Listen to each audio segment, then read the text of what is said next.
انت بتعمل ايه بقى كده على التاب دوت؟ بتطلب ايه؟ اوردر؟ طب ممكن تعلي حسك شويه. بتطلب لنا الاوردر على التاب؟ ده الكشري بيطلب ما شاء الله. هو كان بيقول لي ايه فيلم عادل امام؟ بيقول لي ايه ثم لما نزل مصر؟ طلبت لنا الاوردر. شغل فاخر من الاخر، بياخدوا مننا يعني الشغل بتاع المحل. بصوا بقى الكشري بقى يا جماعه كده.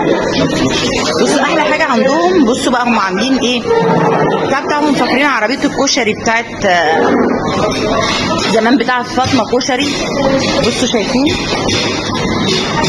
اهو. بصوا نفس النظام بتاع فاطمه كشري، يعني نفس الالوان وكله. بصوا اهي.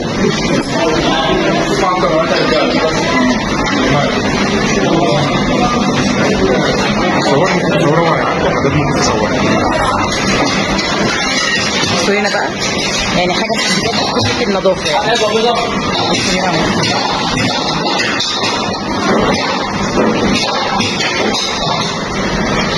حته خبيني، تعمل حته خبيني.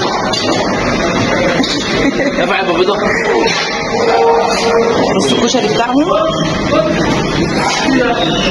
الكشري ده ب 400 جنيه اهي. ده ايه ده؟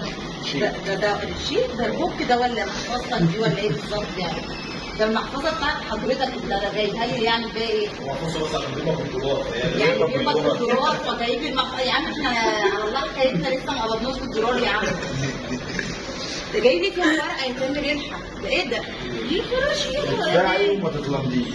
ده فيها قلوب وبتاع. ده ايه يابا؟ ايه ده؟ ده كتير. لا خد انت ابو قسم ولا ايه؟ ابو قسم ده لو يا وصلي خلاص بقى. اعمل ايه؟ اديله فلوس كلها ولا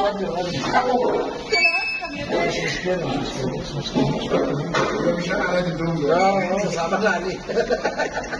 بالنص. طيب بالنص عمو خلاص مرضيه.